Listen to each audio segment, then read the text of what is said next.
Olá, gente, boa noite, bem-vindos, bem-vindas. Mais uma live, ó, que legal. Hoje a gente vai falar sobre advocacia com propósito. Vamos falar sobre a experiência da Comissão de Direito do Terceiro Setor da OAB de São Paulo, com a querida Laís de Figueiredo Lopes, que já está por aqui. Já já vamos chegar aqui com a Laís, vamos lá. Então sejam todos bem-vindos, bem-vindas. E você que está chegando, não esquece de dar seu like aí. Vamos fazer esse algoritmo trabalhar para a gente e não apenas a gente trabalhar para ele, tá bem? Dá seu apoio aí que a gente gosta. Laís de Figueiredo está chegando por aqui, vamos ver. Pronto. E aproveitando mais uma vez, sejam todos bem-vindos, bem-vindas. Mais uma live, ó, que legal hoje. E a gente vai falar sobre advocacia com propósito. Laís Lopes, seja bem-vinda, querida.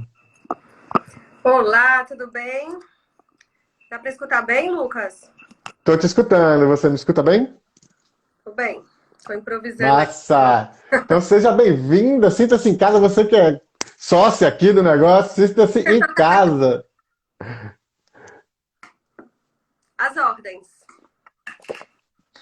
Laís, então, mais uma vez agradecer você por ter vindo aqui, tá bom? Mais uma vez aqui com a gente. Você estava muito no começo, você participou aqui comigo algumas vezes, algumas lives. Depois a gente foi conversar com um cenário enorme de grandes profissionais e expertise, mas sempre agradecendo você por hoje e por sempre, por todo o apoio que você vem dando, pela parceria que a gente vem tendo aí do Oscar Legal com o seu escritório, com você, pessoalmente, com o seu escritório SBSA Advogados, e também agora, né, com a comissão de Direito do Terceiro Setor aí da OAB de São Paulo, esse desafio que você assume recentemente, né? Queria dizer mais uma vez da minha admiração por você, né? E da sua coragem também, por tudo que você já fez, já faz, ainda mais esse desafio. Então, como é de praxe aqui, agradecer, dizer que você sinta-se à vontade e pedir que você se apresente aí, como é de praxe, para o nosso público que eventualmente não lhe conheça, porque todo mundo que eu estou vendo aqui já lhe conhece bastante, mas fica à vontade aí, apresenta Laís Lopes para quem eventualmente não te conhece. Super obrigada, Lucas. Você sempre muito gentil, generoso. Eu me chamo Laís de Figueiredo Lopes. Eu, enfim, atuo como advogada nessa área já há 22 anos. E a gente está, enfim, nesse processo, nessa jornada de dedicação e especialização ao campo da sociedade civil organizada, tanto do ponto de vista da assessoria jurídica, mas também da regulação, né? Eu tive na Secretaria-Geral da Presidência da República entre 2011 e 2016, liderando a agenda do marco regulatório das organizações da sociedade civil, como assessora especial da Secretaria-Geral, do ministro da Secretaria-Geral, né? Trabalhei com muita honra por muito tempo com o ministro Gilberto Carvalho.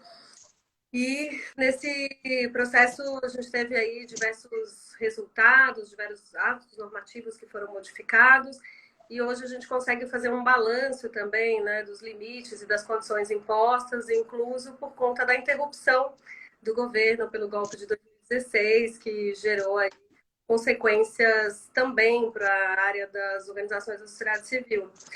Hoje, com muita honra nessa gestão da Patrícia Vanzolini, na OAB de São Paulo, então eu assumo a presidência da Comissão de Direito do Terceiro Setor, com muita gente bacana por perto, né? Desde a executiva, com o vice-presidente Fernando Quintino, a Ana Luísa Pinto, que é a secretária executiva, e a Thaís Jennifer, que é a secretária executiva adjunta, que compõe esse núcleo duro da comissão.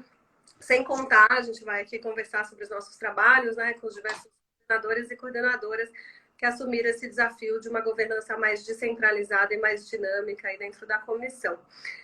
Somos hoje 180 advogadas dentro da comissão, o que gera uma alegria e uma responsabilidade. E estamos sempre abertos a receber mais gente que queira ingressar e participar aí dos trabalhos com a gente.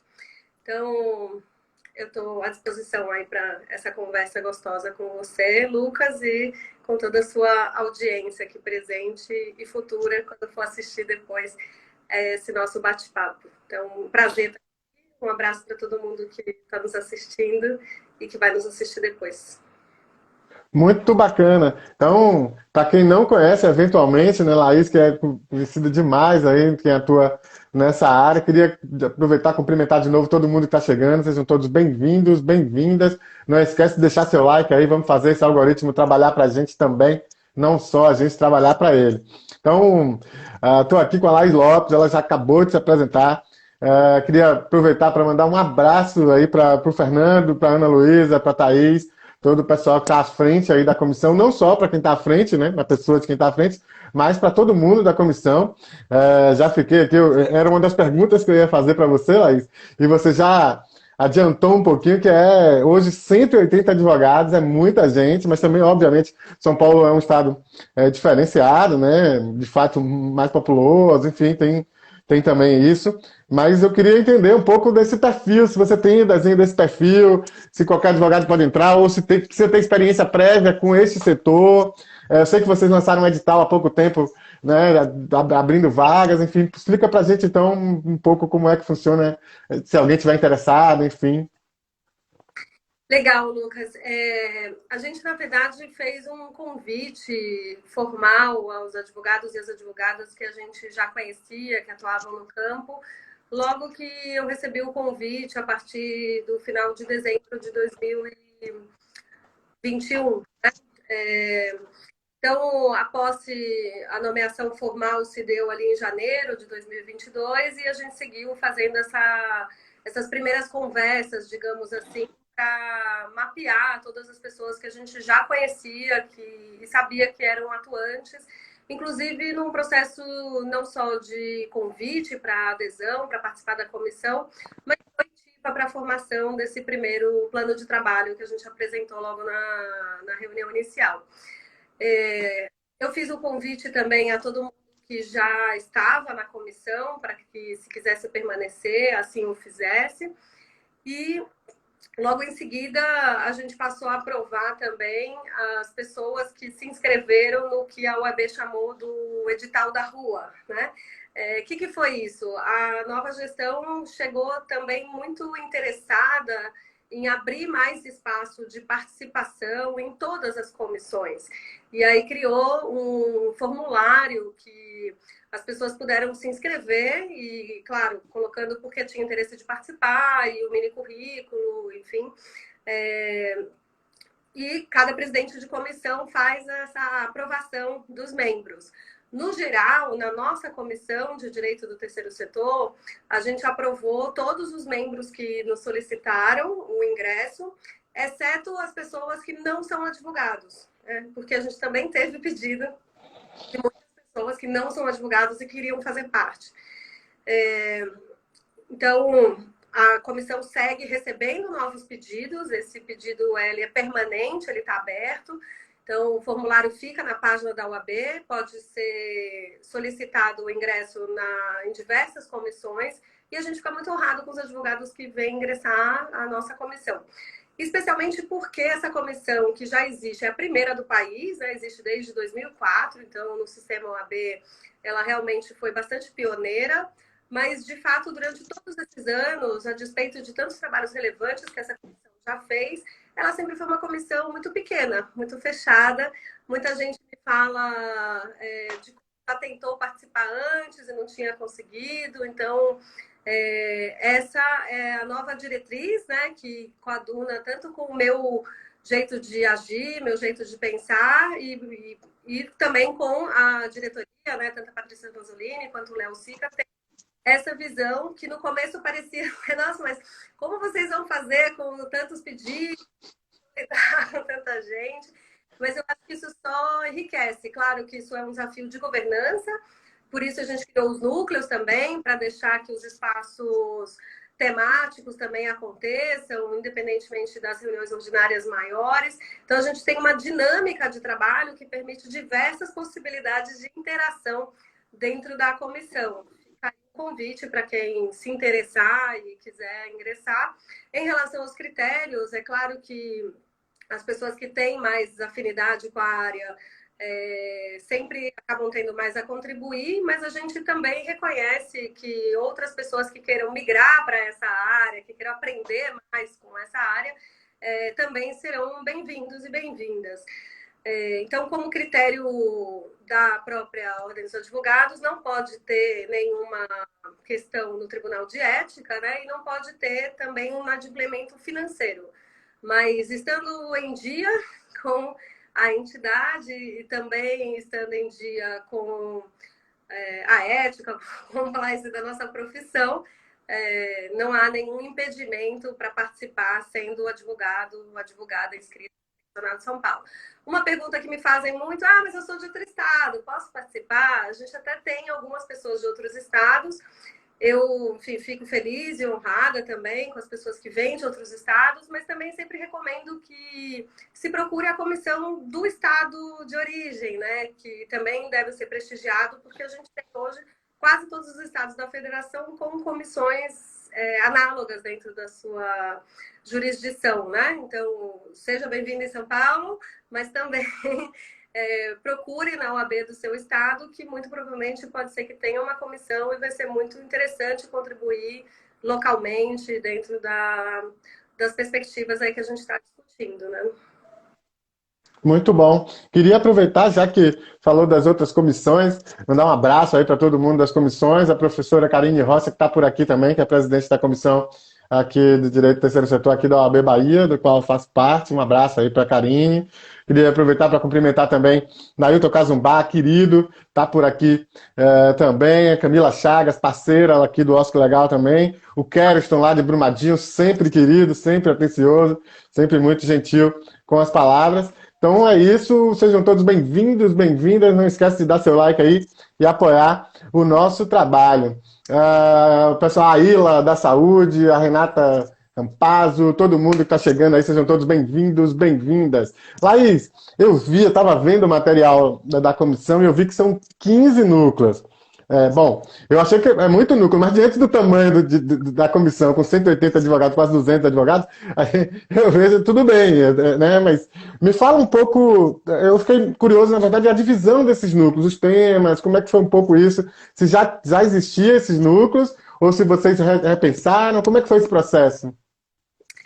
Tudo isso é novidade, né, Lucas? É novidade porque a gente trabalhou um plano de trabalho, construiu um plano de trabalho amplo, querendo também posicionar a comissão como um espaço de debate sobre essa advocacia especializada do campo da sociedade civil organizada e que tem temas para além das questões que são afetas das entidades de educação, saúde e assistência, né? Então, a comissão sempre teve uma contribuição muito expressiva nas questões do SEBAS, mas a gente, de fato, está trabalhando com uma amplitude de olhar e por isso, não à toa, nosso primeiro evento foi sobre a instrução normativa da Lei Rouanet, que estava impactando a liberdade de associação. A gente está trabalhando agora o próximo evento para trazer o tema do marco regulatório do fomento à cultura, que é uma nova lei de repasse de recursos públicos específicos para a área da cultura. Aliás, fica aí a sugestão de tema também para uma live futura sua, se você está interessante. A Clarice Calixto. Já anotado. Está fazendo muito essa discussão e está bem interessante o projeto de lei que está sendo articulado na Câmara dos Deputados. Enfim, a gente esteve presente em audiência na Assembleia Legislativa do Estado de São Paulo e levou bastante a discussão da revogação da utilidade pública no Estado, do aprimoramento do ITCMD, buscando tratar desses temas de forma bastante transversal. Então, os núcleos foram pensados para dar conta dos desafios temáticos que estão colocados. Sem prejuízo de que, inclusive, a gente possa criar outros núcleos na medida da necessidade. Uma única preocupação que a gente teve, então, quando a gente pensa nessa lógica das áreas de atuação, né, das políticas setoriais, onde as organizações atuam, foi justamente de não trazer tanta especificidade das organizações apenas numa área, mas tentar trazer o debate para o campo como um todo, para além de fazer as discussões setoriais quando são necessárias. Isso para dizer que, por exemplo, poderia ter um grupo específico sobre as organizações de educação, seria riquíssimo, né? Mas muitas das discussões das organizações de educação são de todos. Então, a gente fez uma técnica que foi direcionada à Secretaria Municipal de Educação aqui do município de São Paulo, mas que foi também direcionada à Secretaria de Gestão, porque eles trouxeram um requisito para o credenciamento das organizações para fins da operação do território das organizações, dizendo que era necessário ter a utilidade pública do e é um requisito que é necessário. Essa lei já nem deveria mais existir, é uma lei antiga, não era condicionante, então a lei não dizia isso, foi um requisito que a própria Secretaria invocou, mas que impacta toda a lógica do pensamento sistêmico sobre a arquitetura de parcerias no município de São Paulo. Então, apesar de ser um tema da Secretaria de Educação, ele é um tema afeto à prefeitura como um todo. Por isso, a Secretaria de Gestão, que hoje é localizada como responsável por essa coordenação dos temas, das ferramentas e das normativas sobre parcerias no estado de São Paulo, no município de São Paulo, foi também instada a receber essa nota técnica, inclusive participou com a gente de um seminário realizado em julho. Esse requisito ainda não foi extirpado do ordenamento jurídico, a gente segue em campanha solicitando atenção a esse ponto, porque não faz sentido que essa lei continue em vigor e que a Secretaria Municipal continue solicitando, porque a gente está não só buscando um entulho jurídico, mas trazendo um retrocesso, porque essa lei fala que não pode remunerar os dirigentes. Então, toda a legislação federal foi alterada, é um avanço, uma conquista, mas aí por conta de um requisito na legislação municipal, a gente tem um retrocesso, e é isso que a gente está lutando contra. Mas, mesmo não tendo ainda essa conquista sido efetivada dessa mudança, em contrapartida, a Secretaria de Gestão, junto com a Casa Civil e a Secretaria de Justiça, em evento realizado em julho, anunciou, por exemplo, já a mudança do CENTES, que é o Cadastro de Entidades Municipais do Terceiro Setor aqui em São Paulo, que tinha um prazo de vigência de 1 ano e a validade agora virou 5 anos. Então, eles tentaram dar uma resposta de uma medida de burocratização. Ficou excelente. Adoramos. Melhorou. Mas melhor mesmo é que esse cadastro também não exista, né? Porque não faz nenhum sentido ficar fazendo habilitação prévia antes do processo que vai checar tudo de novo no momento da parceria. Então, acho que tem aí uma luta local que a gente está tentando travar da jurisdição, trazendo toda a experiência do âmbito federal para que a gente possa enxergar esses avanços reais em São Paulo, inclusive influenciando que outras jurisdições, né, que outras comissões de outras possam seguir nesse mesmo caminho. Acho que tem aí uma troca bem rica dessas experiências, da sistematização desses argumentos, das pesquisas que estão sendo feitas e que pode ajudar a embasar as coisas no território de uma maneira efetiva. Então, eu estou bastante animada com essa possibilidade, então, que a gente está conseguindo exercer aqui junto com todos os membros da comissão em São Paulo. Muito bacana, que bom ver você tão animada, Laís. Você sempre entrega muito, sempre competente, sempre mobilizando demais, e você animada, eu imagino. É realmente muito bom poder vê-la assim, feliz e tal. Imagino que você está visivelmente atribulada, cansada, mas animado faz com que o trabalho saia de forma mais tranquila, né? Enfim, queria aproveitar, Laís, esse momentinho aí da água, do respirar, para chamar o pessoal aí, todo mundo convidar. Primeiro, agradecer todo mundo que está por aqui, sejam todos bem-vindos, bem-vindas, e convidar todo mundo para as lives de setembro. Setembro a gente tem 2 lives também. No dia 13 de setembro eu vou estar com a Daniela Balbina Marra. Nós vamos falar sobre o CNAE, né, sobre a Classificação Nacional das Atividades Econômicas e as OSCs. Há muitas dúvidas entre os contadores, advogados, entre as organizações sobre como classificar suas organizações ali no CNAE. Como é que você bota o seu CNAE lá na hora de você fazer o seu CNPJ? Enfim, então a Dani Marra vai estar aqui comigo no dia 13 de setembro para falar um pouco sobre isso.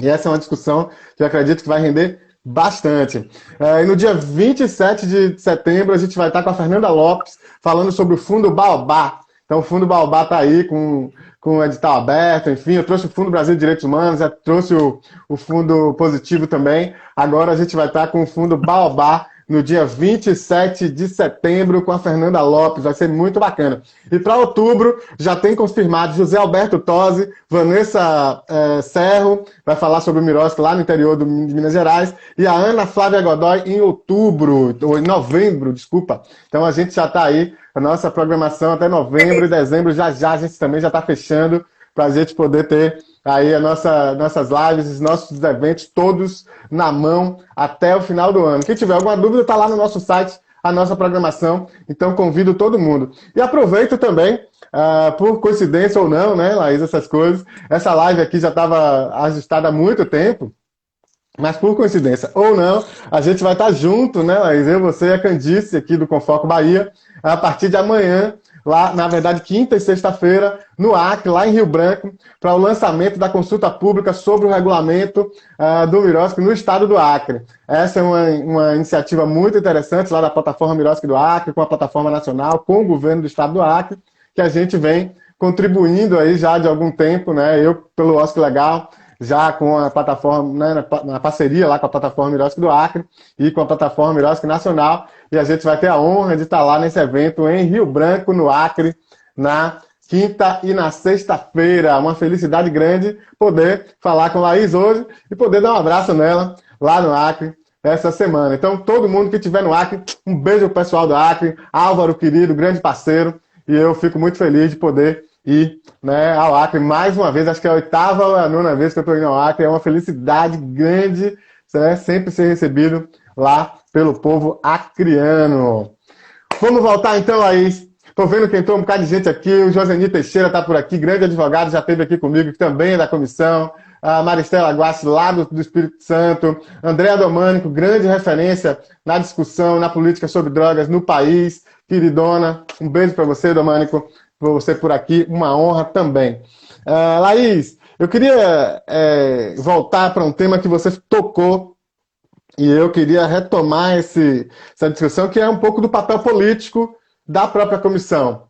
Né? A gente vai falar um pouco sobre o papel pedagógico, a gente vai falar sobre a coisa da mentoria, enfim, do que você anda fazendo na comissão. Mas tem uma coisa do papel político. Você falou aí desse influenciamento que tem feito junto à Municipalidade de São Paulo, a própria troca de experiências com as demais comissões. Estou vendo uma experiência muito interessante aqui na Bahia com uma comissão recém-criada. Então, eu queria que você falasse um pouco sobre esse papel político também. Legal, Lucas. A gente tem, enfim, uma riqueza, né, dessa capacidade, tanto das advogadas na construção das opiniões jurídicas, técnicas, quanto também uma capacidade institucional grande pela força que a Ordem dos Advogados do Brasil tem dentro de seu histórico todo aí, de toda a sua existência, né? Então, a gente tem trabalhado muito com essa ideia de ter a possibilidade de influenciar positivamente de uma maneira político-institucional. Então, vou contar o caso aqui, acabei de contar o caso da nota técnica da Secretaria de Educação, vou contar um pouco mais, por exemplo, sobre o que a gente está fazendo com a ALESP, que é a Assembleia Legislativa do Estado de São Paulo. A gente teve a participação dentro de uma audiência pública, e nessa audiência pública a gente levou esses temas sobre a revogação da utilidade pública, a questão do Estado de São Paulo, né? Do aprimoramento do TCMD e a necessidade de aprimoramento de um cadastro que eles têm aqui em São Paulo de entidade, um cadastro de regularidade das entidades, né? E agora a gente sistematizou uma nota técnica, mas a gente entende que só entregar essa nota técnica para a Assembleia não vai ser suficiente. Então, a gente está desenhando os projetos de lei em específico para que seja apresentado à Assembleia, né, aos parlamentares, para que a gente possa já ter um pontapé inicial para, de fato, efetivar essas ideias. Outra coisa que a gente está fazendo, por exemplo, coordenado ali pelo advogado Eduardo Panuzio, que é um grande amigo, parceiro, ele está coordenando um grupo junto com outros advogados e advogadas excelentes para aprimorar o tema justo da remuneração de dirigentes, que é um tema que a gente sabe que é muito caro para as organizações Na legislação ficou interessante a possibilidade de não ter mais o obstáculo, então a gente tem a autorização, a permissão expressa, mas de fato a gente tem limites e condições que a negociação do processo acabou impondo, onde há uma diferença entre qual é a indução para o CIP e OS do que é para as organizações em geral, as que têm SEVAs. Uns têm o teto de 100% do Poder Executivo Federal, outros de 70%, uns é obrigatório ter vínculo empregatício, outros não. A Anusa está coordenando um trabalho de um estudo que vai desenhar um anteprojeto de lei para que a gente possa apresentar depois de um seminário para o Congresso Nacional no ano que vem. Então, acho que a gente tem essa visão, né, que eu tento estimular dentro da comissão, de o que a gente chama de um advocacy ativo, não só passivo, porque a comissão sempre também é muito demandada para comentar os projetos de lei de impacto para as organizações da sociedade civil, mas muitas vezes não traz as soluções do que pode melhorar o regramento, né? Então, a gente tem feito isso numa série de questões, citei aqui alguns exemplos para ilustrar, mas sim, eu acho que a gente pode e deve influenciar positivamente dentro da política nacional para melhorar a regulação do campo da sociedade civil organizada com esse foco, com esse olhar. Muito bacana. Eu penso da mesma forma, Elaís, eu penso que as comissões elas têm um potencial político inominável, sabe? Ainda pouco explorado, talvez pudesse ser explorado um pouco mais. Existem o peso político da própria OAB que pode ser reforçado nesse sentido, né, de conquistas e tal. Acho que os exemplos que você traz são paradigmáticos nesse sentido, né? Em tão pouco tempo, já se movimentando a OAB São Paulo, né, através da sua atuação, já com algumas vitórias e com alguns resultados práticos, né, já sendo discutidos, já sendo demonstrados. Eu fico muito feliz com isso, porque penso que desta maneira. Bom, tem uma pergunta aqui da professora Karine Rocha. Queria mandar um beijo também para a Candice Araújo, conselheira do Confoco, que também vai estar com a gente, né? Falei dela agora, vai estar com a gente lá no Acre também, representando a plataforma Mirosca. Então, um beijo, Candice, seja bem-vinda, tá? A professora Karine Rocha está perguntando aqui sobre a mentoria e sobre o mercado de trabalho para o terceiro setor em São Paulo. Então, já que falou disso, eu queria trazer já, né, a discussão que você vem fazendo da advocacia com propósito, né? Fala um pouquinho desse conceito, desse valor, né, para a gente. Como é que vocês estão entendendo a advocacia com propósito? Falo sim, cumprimento aí também todo mundo, não consigo ler ao mesmo tempo, mas enfim, um abraço aí para o Joseni, para a Renata, que são integrantes da comissão, para Maristela, querida amiga, né, de Vitória, Mariana Cruxinha aqui, que é também... Mariana Cruxim esteve aqui comigo também. Um beijo a todo mundo, Mariana, Maristela, todo mundo que está por aqui. Uma honra a audiência de vocês. É difícil ficar nominando todo mundo, mas sintam-se todos bastante abraçados e abraçadas. Acho que só uma coisinha antes de passar para o próximo tema, Lucas, que eu... Sim, à vontade. A gente está também construindo uma carta para os candidatos às eleições desse ano de 2022, né?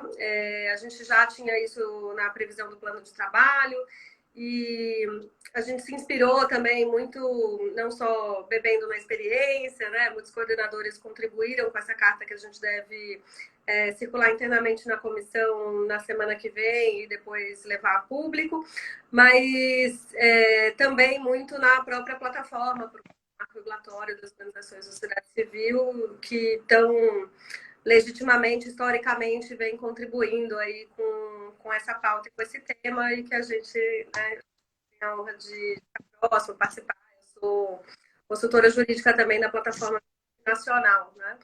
Então, a gente está fazendo esse debate também da agenda regulatória para o ano que vem, né, para que os candidatos se comprometam, e isso tanto no âmbito do Executivo do Estado de São Paulo, mas também do Executivo Federal né, da Presidência da República e do Legislativo como um todo, todos os cargos que vão ser eleitos aí, tanto de deputado estadual quanto de federal. Acho que alguns temas que a gente já citou aqui fazem parte, né, dessa lista, e a gente espera, então, em breve poder divulgar essa carta que a gente está construindo aí para as eleições de 2022. É claro que nessa altura do campeonato, a maioria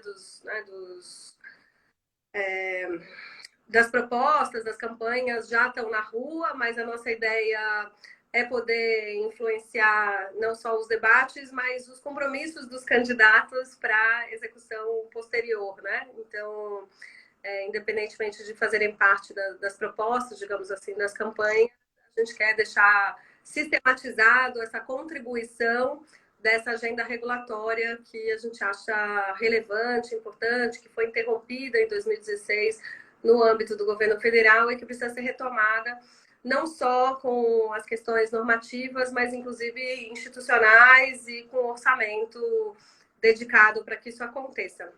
Então, essa também é uma ação que a gente está fazendo que eu queria mencionar. Sobre a advocacia com propósito e a ideia de consolidar esse tema, a gente vem trabalhando muito com a perspectiva de deixar muito claro que a assessoria jurídica às organizações da sociedade civil é também uma possibilidade de escolha das advogadas e dos advogados. Então, quando eu escolhi, há 20 anos atrás, né, essa área, de decidir vocacionar minha carreira para essa área, as pessoas achavam que eu era maluca. Não, mas como assim?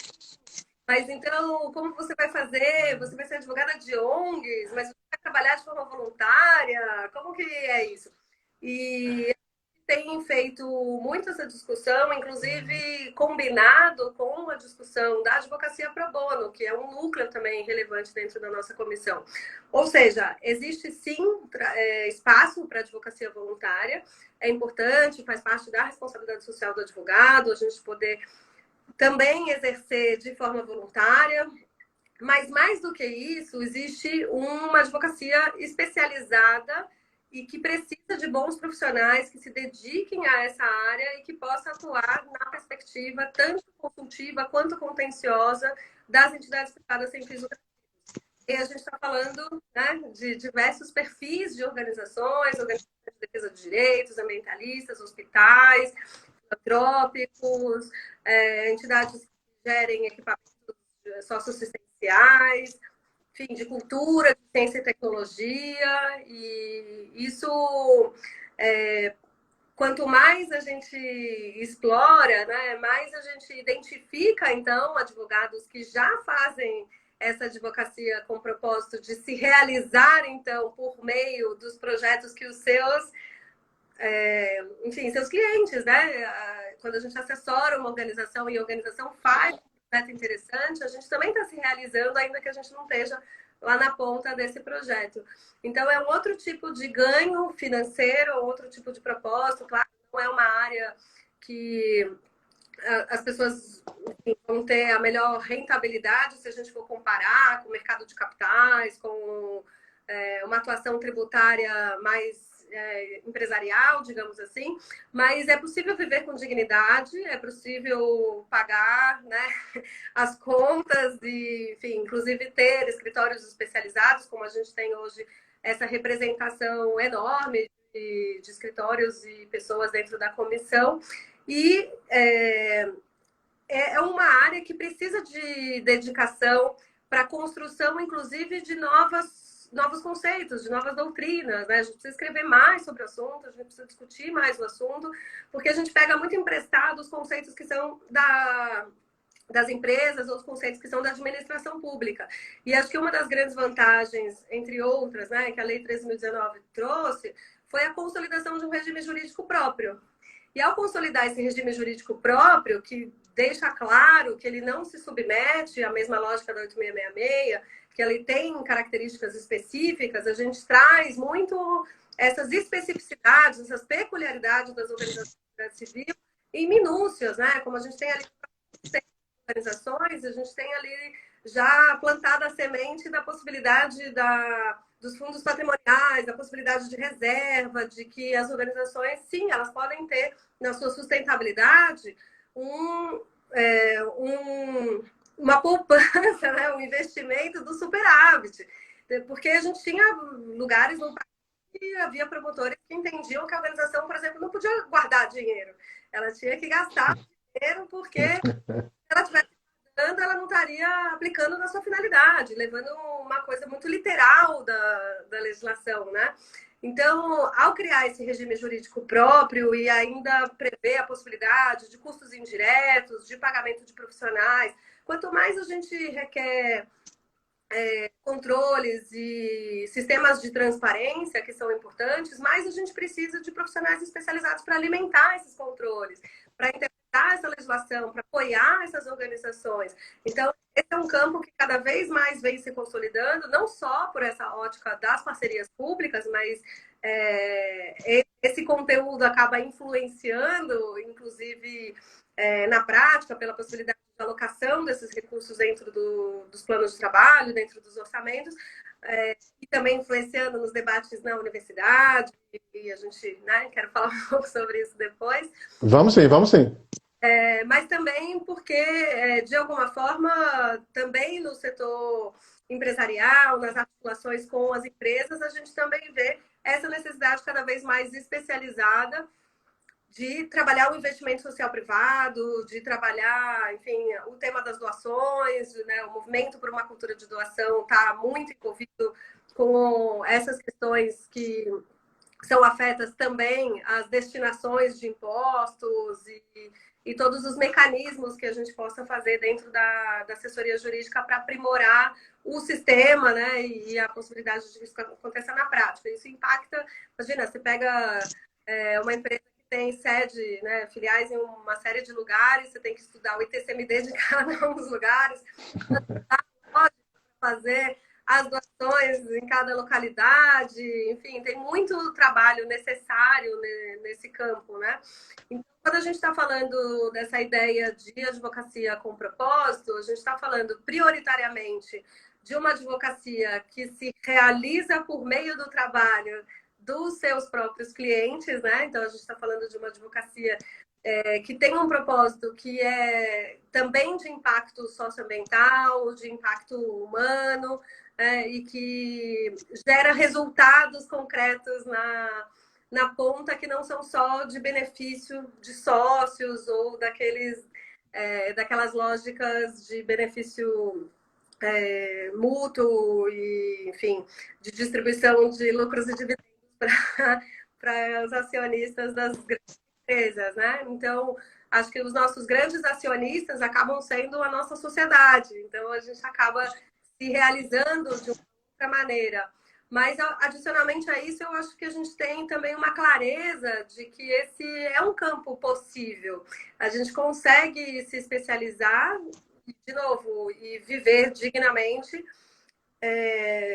trabalhando para organizações da sociedade civil. Cada vez mais as organizações reconhecem a importância do advogado e da advogada, e com o processo de criminalização burocrática que a gente vive, aquelas que são mais expostas politicamente, que têm um ativismo e uma crítica necessária e mais forte da sociedade, elas acabam sendo mais perseguidas ainda. Então, a gente precisa cuidar dessas lacunas, não pode deixar os telhados de vidro, enfim, elas têm que ser muito exemplares dentro da sua conformidade legal para conseguir não temer, né? Para conseguir seguir adiante. Então, a gente faz a retaguarda de muitos trabalhos importantes, né? Sem falar, enfim, para cada área de atuação aí, a beleza que é trabalhar com todas essas entidades privadas sem lucrativos nas suas mais diversas matizes, nas suas mais diversas situações, né? Estruturar esses projetos, enfim, defender, brigar contra as injustiças que às vezes acontecem, né? Então, realmente é um campo que eu acho que traz muita satisfação pessoal, realização profissional, e quanto mais, e acho que tem espaço para todo mundo, né? Por mais que existam pessoas muito já destacadas nesse campo, porque começaram há mais tempo, ainda é possível perceber como a jovem advocacia pode de fato, enfim, rapidamente se posicionar e atuar aí de uma forma tão efetiva, assertiva e necessária, né, para tantas organizações que precisam, de fato, desse trabalho. Sem prejuízo da gente também estimular a advocacia pro bono, né, nos seus limites de condições, movimento do Conselho Federal da OAB, que traz essa ideia da possibilidade de prestar serviços tanto para pessoas físicas quanto para pessoas jurídicas sem fins lucrativos. E claro, aí tem os limites e as condições de que isso não é para fazer publicidade, não é para fazer marketing, a ideia é você não pode vincular isso a um contrato, durante 3 anos você não pode mais trabalhar para aquela entidade que você trabalhou pro bono, então tem uma série de características que estão descritas nesse provimento e a nossa ideia, inclusive com o núcleo, é fazer debates que possam gerar conteúdos, né? A gente quer fazer cartilha também, com exemplos concretos e histórias bem-sucedidas da advocacia pro bono nesse espírito, nesse sentido. Sempre com esse cuidado, a advocacia pro bono não tira mercado de advogados e advogadas que atuam no campo, né? Porque são perfis diferentes, as pessoas jurídicas que estão submetidas à advocacia pro bono são aquelas que não têm condições de pagar advogado, então a gente está falando de organizações de base comunitária, que faz, de fato, um trabalho com características, enfim, de recursos financeiros bastante baixos, né? Mas a gente também está falando, enfim, de apoiar esse tecido associativo local, enfim, de fazer a roda girar. Então, por todos os lados, a gente está tentando ter esse pensamento mais sistêmico, tanto de induzir a consolidação desse mercado e estimular a jovem advocacia. Por isso a ideia da mentoria, você perguntou sobre mentoria, né? A ideia é colocar os profissionais mais experientes. Vamos falar disso já já. Tá bom. Conduz aí. Uma água para você respirar, uma aguinha, só para eu poder convidar o pessoal. Primeiro agradecer quem chegou aí depois, sejam todos bem-vindos, bem-vindas, todo mundo que chegou aí. Não esqueçam, viu? Olha, o dedo não cai, vou garantir para vocês. Então, ó, dá um like aí, dá seu apoio pra gente, vamos fazer esse algoritmo trabalhar para nós e não apenas a gente trabalhar para esse algoritmo, tá bom? Então, ó, dá esse like aí pra gente. E queria convidar todo mundo para as lives de setembro. Então, ó, dia 13 de setembro, a gente vai estar aqui com a Daniela Balbina Marra. A gente vai falar sobre o KNAI, né? Há uma dificuldade aí, às vezes, de enquadrar as organizações, as associações, fundações, enfim, no KNAI, né? O KNAI, que é a Classificação Nacional das Atividades Econômicas. Então, a gente vai falar com a Daniela Balbina Marra, dia 13 de setembro, sobre o KNAI e as OSCs. E no dia 27 de setembro, Fernanda Lopes vai estar aqui, ela que é coordenadora executiva do Fundo Baobá. Então a gente vai falar sobre o fundo privado chamado Fundo Baobá, que trata das questões raciais. Então estaremos aqui em setembro, dia 13 com a Daniela Marra e no dia 27 com a Fernanda Lopes. Em outubro já estão confirmados José Alberto Tosi e a Vanessa Serro. Em novembro a gente já tem a Ana Flávia Godoy da Conexão Captadoras e vem aí mais novidades ainda esse ano e para 2023, com certeza, diversas novidades. Mas não vou dar spoiler não, Tiano. Hoje eu não vou dar nenhum spoiler, não vou estragar surpresa nenhuma, tá certo? Então, já estou lhe dizendo, eu estou com um problema, Laís, porque Tiano disse que não pode me falar nada, que eu chego aqui, eu solto tudo, não tem planejamento, não tem, eu já solto aqui, então, ó, não vou, hoje não falo nada.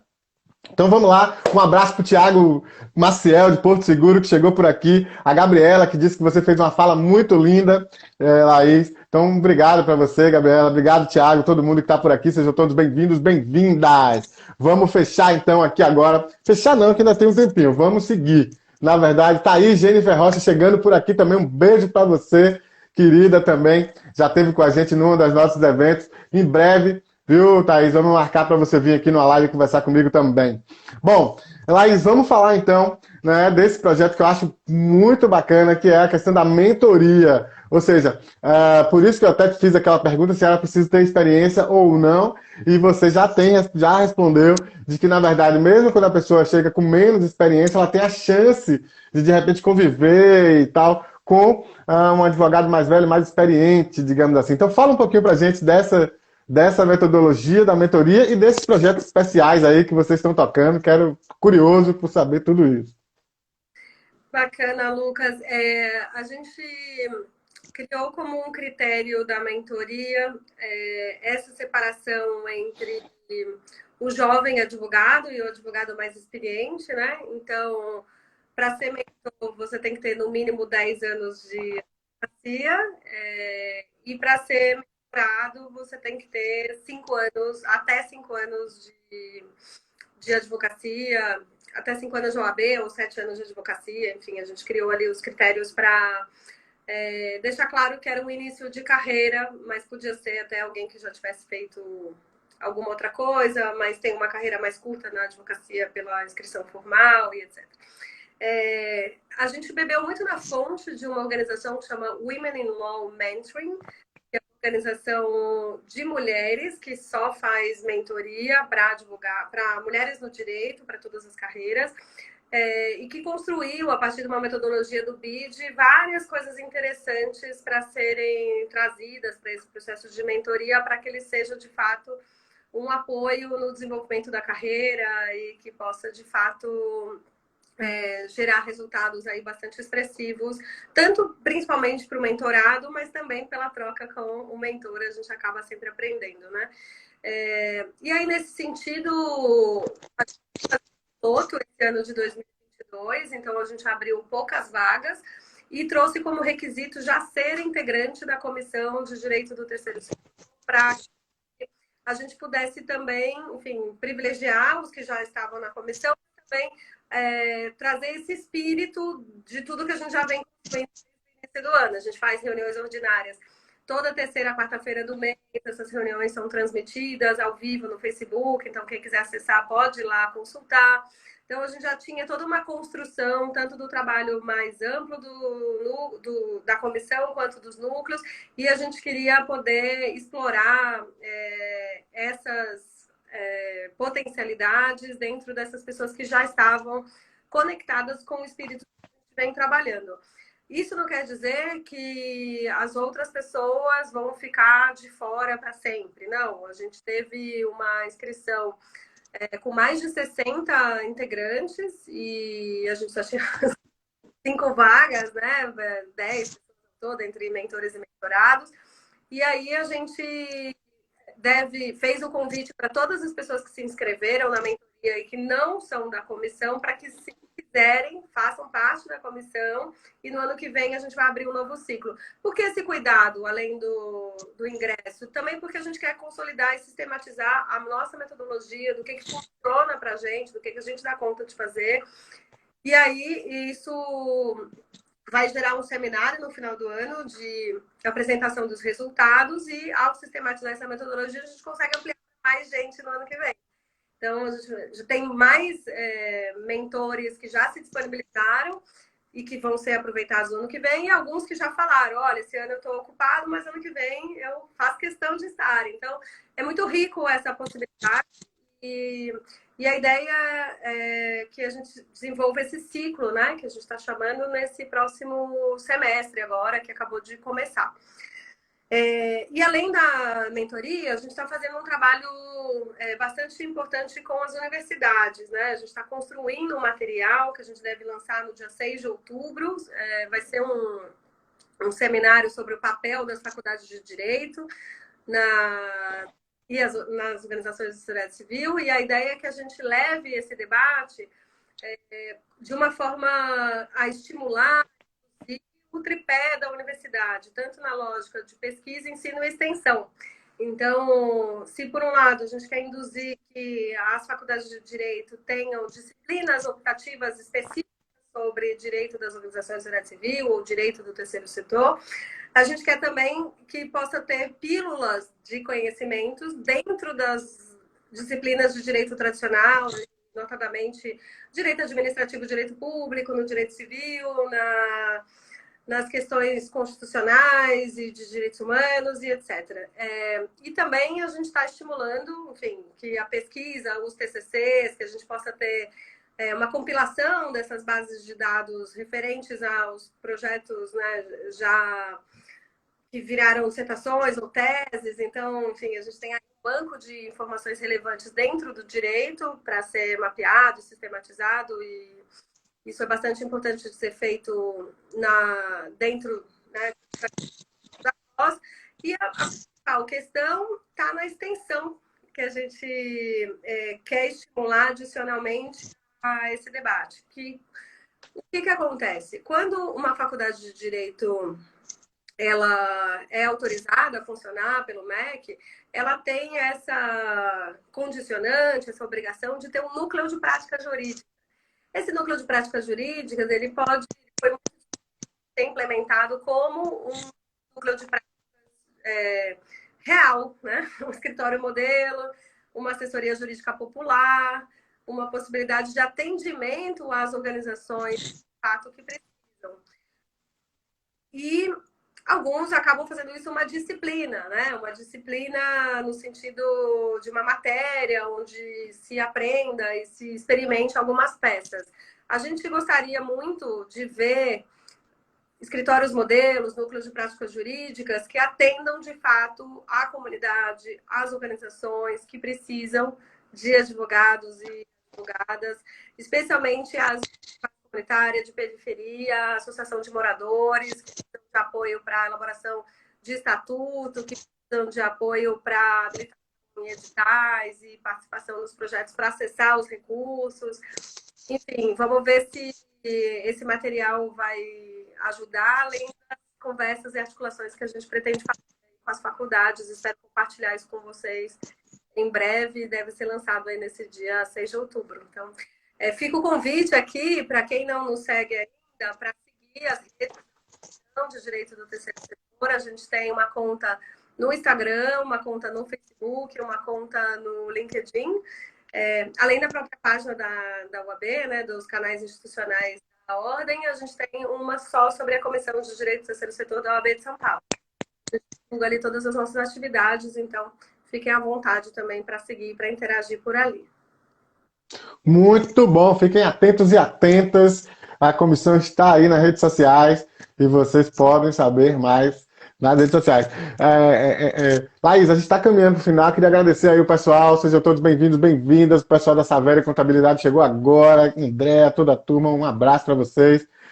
O pessoal da House Consultoria mandou um abraço para a gente. Mas eu queria, antes de ir finalizando, chegou uma pergunta da Camila Chagas, nossa parceira querida, e do Oscar Legal, e ela diz o seguinte: sobre a atuação pro bono, a questão dos honorários de sucumbência ainda é uma celeuma, porque o Estatuto da OAB fala que é do advogado, e na prática há uma orientação, enfim, um acerto, uma tradição de que isso seja revertido para as partes, ou seja, para a entidade assistida.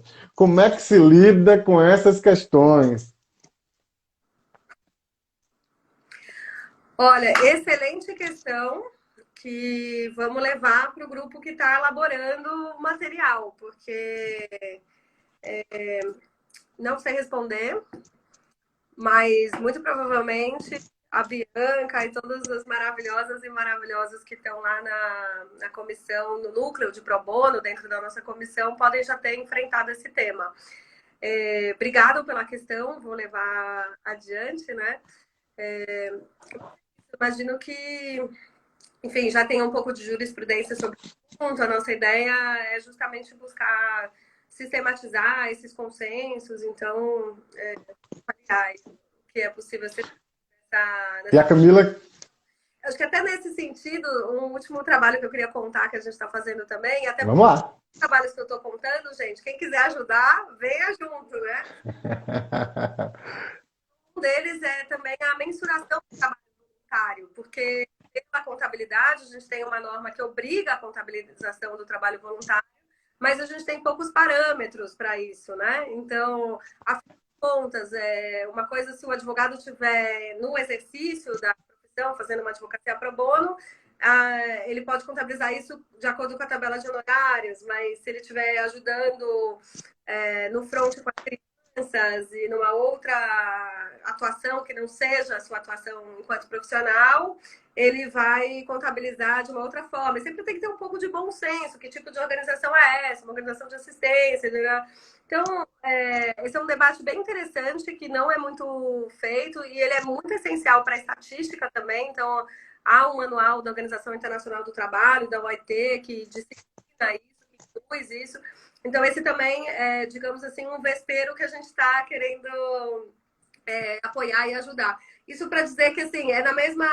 É parecido com o tema do pro bono, por isso eu coloquei nesse assunto, porque a ideia é que a gente possa olhar para essas coisas que têm algumas pontas soltas e produzir conhecimento para justamente ajudar, sem querer dar a palavra final, mas trazendo contribuições para... Isso é muito rico, foi muito parte do espírito do que eu trabalhei quando eu estava no governo federal e trago essa experiência aqui para dentro dessa oportunidade na UAB de São Paulo. Então, fico às ordens aí para a construção. Muito bacana! Obrigada, Camila, por essa pergunta bacaníssima. Valdinei Ferreira, que está aqui, professora Karine Rocha, pessoal da Saveira Contabilidade, André, todo mundo mandando várias questões, tem várias perguntas, mas, gente, estamos finalizando. E aí, a velha frase que eu digo toda vez, Laís, mas é isso, a live, quando é boa, a gente pisca o olho e acaba. Eu estava começando a engatar aqui o negócio, já são 7 horas, praticamente. Então, a gente vai ter que realmente, felizmente, já despedir. Papo tem aqui para mais de semana, mas vamos finalizando aqui a nossa conversa. Laís, mais uma vez, querida, um beijo para você. Muito obrigado por ter aceitado de novo aqui, estar aqui conversando com a gente. Sucesso, né? Já lhe desejei sucesso aí quando a gente se falou, mas agora, publicamente, sucesso para você em tudo. E agora também aí à frente da Comissão de Direito do Terceiro Setor de São Paulo. A parceria nossa segue junto com você, com a comissão, com todo mundo. Um abraço para todo mundo que integra essa comissão, 180 advogados e subindo, né? E entrando mais gente, a possibilidade de chegar mais gente para somar. Eu acho que isso é o que você... É uma característica muito sua, além de você ser uma mulher, né, brilhante, tem uma coisa muito sua que é de agregar, perceber quem quer somar e dizer bora junto, isso é muito seu, né? Desde a primeira vez que lhe conheci, que eu percebo isso, né? E fico muito feliz de poder também estar, como diria, né, aquela música, estar em sua companhia. Então é isso, aí. Um beijo para você, até amanhã, né, em Rio Branco. E, enfim, suas honrosas despedidas aí para nossa turma. Super obrigada, Lucas. Deixa um abraço aí para todo mundo. A Ana Carolina Carrenho fez um trabalho excelente na comissão na gestão anterior. Ela segue com a gente nessa gestão, então acho que nesse espírito de... Aproveitar, um beijo, Ana. Beijão para você, parceira. Toma, né? Acho que o que a gente tem feito é ampliar e potencializar o que a gente tem de mais rico, que são, enfim, essas mentes pensantes, essas experiências diferentes. Então, quem quiser vir com a gente, seja bem-vindo, seja bem-vinda, que a gente está fazendo um trabalho, enfim, bastante animado, focado e participativo e que seja contributivo ao cenário regulatório, porque tudo que a gente quer é que as organizações cada vez mais possam protagonizar o seu importante trabalho em defesa da democracia e da promoção de direitos e da entrega de serviços tão relevantes como a gente vê na prática todos os dias.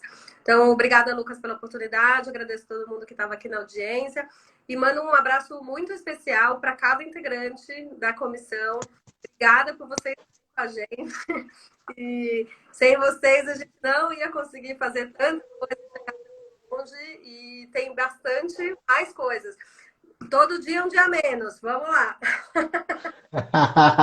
Muito bom, muito bom. Então, gente, antes de fechar, só relembrando o convite, live, acho que legal, em setembro, a agenda muito bacana, mais uma vez, estamos fechando as lives aqui, chave de ouro com Laís Lopes, e vamos para setembro, dia 13, Daniela Balbina Marra, a gente vai falar sobre o CNAE, a Classificação Nacional de Atividades Econômicas e as OSCE. Como é que as OSCE se enquadram no CNAE? Então vamos falar sobre isso no dia 13, 18 horas, aqui mesmo, nesse mesmo bate-canal. E no dia 27 de setembro, Fernanda Lopes vai falar sobre o Fundo Baobá. Então, no dia 27 de setembro, 18 horas, também aqui nesse bate-canal. E dias 25 e 26, estaremos no Acre, presencialmente, para o lançamento da consulta pública do regulamento estadual do Miroski lá, o que a gente vem contribuindo no Oscar Legal Instituto, Plataforma Miroski, Laís, eu, Candice Araújo, estaremos por lá junto com a Plataforma Miroski do Acre. Um abraço a todo mundo, obrigado, Laís, um beijo para você, até a próxima, tamo junto!